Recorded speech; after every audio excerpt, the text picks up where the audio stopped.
शब्द से थे। आज की इस प्रवर्तमान गोष्ठी में मेरा विषय है भगवान आदिनाथ। तो सर्वप्रथम हम यह जानेंगे कि आदिनाथ अर्थात ऋषभदेव उनका बचपन कैसा था।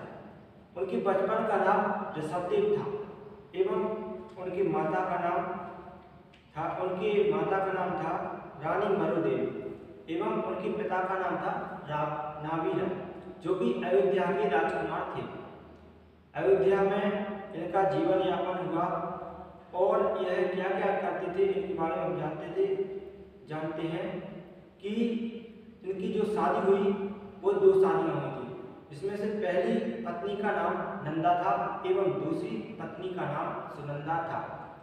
पहली पत्नी नंदा से भरत चक्रवर्ती आदि 100 पुत्र एवं ब्राह्मणी नामक एक पुत्री उत्पन्न हुई थी और दूसरी पत्नी जो सुनंदा थी उनसे बाहुबली पुत्र एवं सुंदरी नामक एक पुत्री उत्पन्न हुई थी।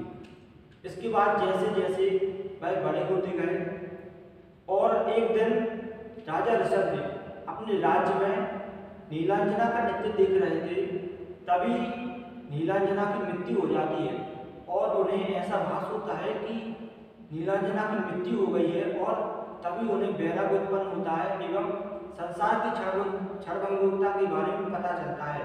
तब वह जैन दीक्षा लेकर जंगल में चले जाते हैं एवं आत्म साधना करने लगते हैं।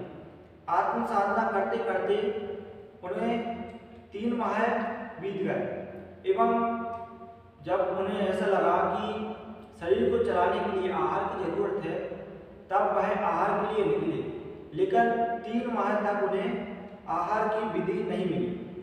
इसके बाद जब उन्हें आहार की विधि मिली, तब सर्वप्रथम आहार की विधि मिली तो राजा श्रेयांश के हाथों से उन्हें आहार मिला, वो भी इक्षुरस अर्थात गन्ने का रस का आहार मिला था। सर्वप्रथम उन्हें आहार अक्षय तृतीया के दिन मिला था, जिसे हम पर्व के नाम से भी जानते हैं। फिर भगवान आदिनाथ अपनी आत्मसाधना में लीन हो गए और लगातार 1000 वर्ष तक अपनी आत्मसाधना करते रहे। आत्मसाधना करते करते उन्हें यह भी पता नहीं चला कि 1000 वर्ष बीत गए हैं, ना ही ठंड गर्मी बरसात किसी का भी उन्हें भास नहीं हुआ एवं उसके बाद 1000 वर्ष के बाद उन्हें 4 कर्मों का नाश करके अनंत पद की प्राप्ति हुई।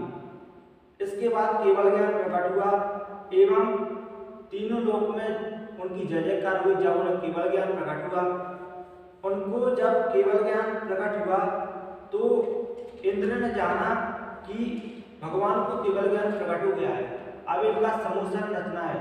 तो इंद्र ने उनका समूहन की रचना की और समूहन की रचना के बाद देवों ने आकर उनकी जय जयकार किया। समूहन में आदिनाथ भगवान विराजमान हुए एवं उनकी वाणी खिली। उनकी जो वाणी खिली थी वह ओंकारमयी वाणी थी एवं उनकी वाणी में महाभाषाएं थी, वो 18 महाभाषाएं थी एवं 700 लघु भाषाएं। इतनी भाषाओं में उनकी वाणी खिली जो कि ओंकारमयी तो थी, लेकिन जो भी जीव उन्हें सुनते थे उनके हिसाब से वह अपने अपने हिसाब से समझते जाते थे। और उनके समूह में मुख्य गणधर थे जो वृषभ सेन थे एवं कुल गणधरों की संख्या 84 थी और आरिकाओं की संख्या थी 3,50,000। उनमें से मुख्य आरिका थी ब्राह्मणी। इसके बाद भगवान आदिनाथ जैसे जैसे समूह में अपना दिव्य धुनी सुनाए और उसके बाद उन्हें जहाँ जहाँ उनका और ध्यान बढ़ता गया, तब जब उन्हें लगा कि अब समूसान को छोड़कर आत्मा का कल्याण करना है, जब वह कैलाश पर्वत पर गए, कैलाश पर्वत पर आत्मसाधना की और उन्हें मोक्ष की प्राप्ति हो गई। जिस दिन उन्हें मोक्ष की प्राप्ति हुई थी उस दिन माघ कृष्ण चतुर्थी थी, उस दिन उन्हें मोक्ष की प्राप्ति हुई थी। कैलाश पर्वत से उन्हें मोक्ष की प्राप्ति हुई थी, जो कि जैनों का महातीर्थ भी है एवं भगवान आदिनाथ का चिन्ह बैल का चिन्ह है। भगवान आदिनाथ की स्तुति भक्तांबर स्तुति में भी की गई है। अब हम यह जानते हैं कि भगवान आदिनाथ जो पहले ऋषभसेन थे, तब उन्हें एक बड़ी घटना आती है इस बारे में कि जब चौथे काल का अंत हुआ और जब कल्प वृक्ष नष्ट होने लगे, सूर्य चंद्रमा आदि भी दिखने लगे, तब लोगों को लगा कि हम हमारे खाने आदि की पूर्ति कैसे होगी, हमारा जीवन यापन कैसे होगा।